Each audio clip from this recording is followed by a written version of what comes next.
बहुत साल पहले की बात है। कुछ सैनिक एक लकड़ी का गट्ठा उठाने की कोशिश कर रहे थे। कई बार कोशिश करने के बाद भी वो असफल थे। सैनिकों के जत्थे का नायक वहीं खड़ा था। वो खड़ा खड़ा बस देख रहा था, उन्हें आदेश दे रहा था और काम में बार बार असफल होने पर उन्हें लताड़ रहा था। वहां से एक घुड़सवार गुजरा और उसने नायक से पूछा, तुम इनकी मदद क्यों नहीं करते? नायक ने जवाब दिया, मैं बॉस हूं, मैं इनका नायक हूं और मेरा काम सिर्फ इन्हें आदेश देना है। घुड़सवार तभी अपने घोड़े से उतरा और सैनिकों के पास गया। सैनिकों की गट्ठा उठाने में मदद की। शायद उस गट्ठे को उठाने में एक ही हाथ की जरूरत थी, जो हाथ उस नायक ने नहीं दिया, उस घुड़सवार ने दिया, क्योंकि नायक तो सिर्फ आदेश दे रहा था। क्या वो वाकई नायक कहलाने के लायक था? क्या नायक ऐसे ही होते हैं? सोचने वाली बात है। दूसरी तरफ था वो घुड़सवार, जिसने 1 मिनट की भी देरी नहीं की सैनिकों की सहायता करने में। घुड़सवार चुपचाप घोड़े पर सवार होकर उस नायक के पास गया और बोला, अगली बार जब तुम्हारे आदमियों को सहायता की जरूरत पड़े तो तुम अपने नायक को बुला लेना। ये कहकर वो घुड़सवार चला गया। जानते हैं वो नायकों का नायक, वो घुड़सवार कौन था? वो कोई और नहीं, जॉर्ज वॉशिंगटन थे। आपका पद ये तय नहीं करता कि आप कितने महान हैं, आपके काम तय करते हैं कि आप कितने महान हैं। चालाकियां सीखना बहुत आसान है, पर आप उन चालाकियों से अपने व्यक्तित्व में कुछ ऐड नहीं कर सकते, कुछ जोड़ नहीं सकते। एक खोखले व्यक्तित्व वाला इंसान ओछा और उथला ही रह जाता है। इंसान के व्यक्तित्व में वजन होना चाहिए, उदार होना, दयालु होना, शिष्टाचारी होना, विनम्र होना, ईमानदार होना।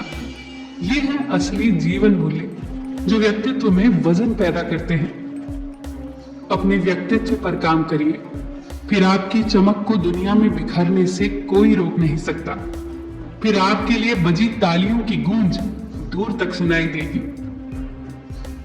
आजकल सिर्फ यही सुनने को मिलता है, सिर्फ अपने बारे में सोचो, सेल्फिश बनो तभी सफल हो पाओगे, बुरे बनो तभी सफलता मिलेगी।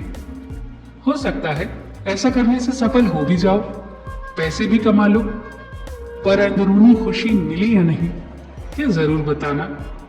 आत्म संतुष्टि मिली या नहीं ये जरूर बताना।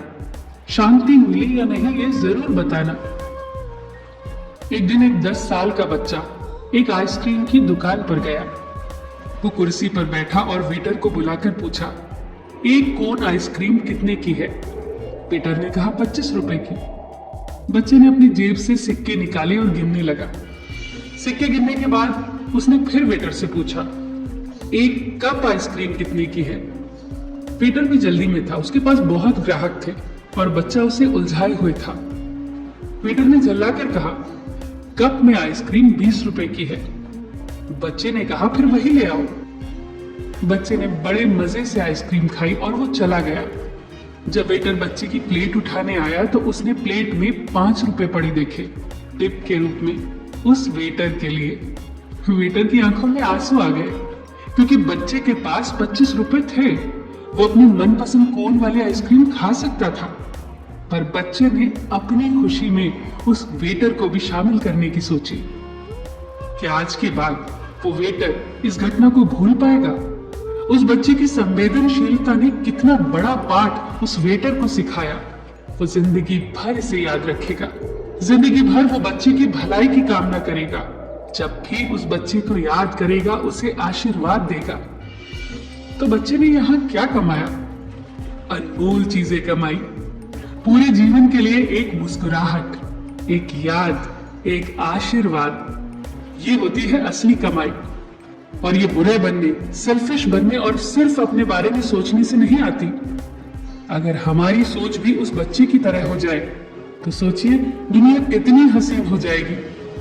अपनी खुशी के साथ साथ सबकी खुशी के बारे में सोचने से ही असली खुशी आती है। एक आदमी को मरने के बाद पूछा गया कि स्वर्ग जाना चाहोगे या नर्क? आदमी ने कहा, फैसला लेने से पहले मुझे दोनों जगह दिखाओ। उस आदमी को पहले नर्क ले जाया गया। नर्क में एक बहुत बड़ा मेज था और मेज पर तरह तरह के पकवान, एक से बढ़कर एक लजीज। पर वहां के लोगों के चेहरे पीले पड़े हुए थे, जैसे कई दिनों से खाना नहीं मिला। वहां हंसी खुशी का नामो निशान तक नहीं था। वहां व्यंजन तो एक से बढ़कर एक थे, पर हाथों में 4-4 फुट लंबी कांटे छुरियां बंधी थी। अब 4 फुट लंबी कांटे छुरियों से भला कोई कैसे खाए? यही कारण था उनके भूख से बेहाल होने का। अब उस आदमी को स्वर्ग दिखाने ले जाया गया। वहां भी बिल्कुल वही नजारा था, हूबहू नर्क के जैसा।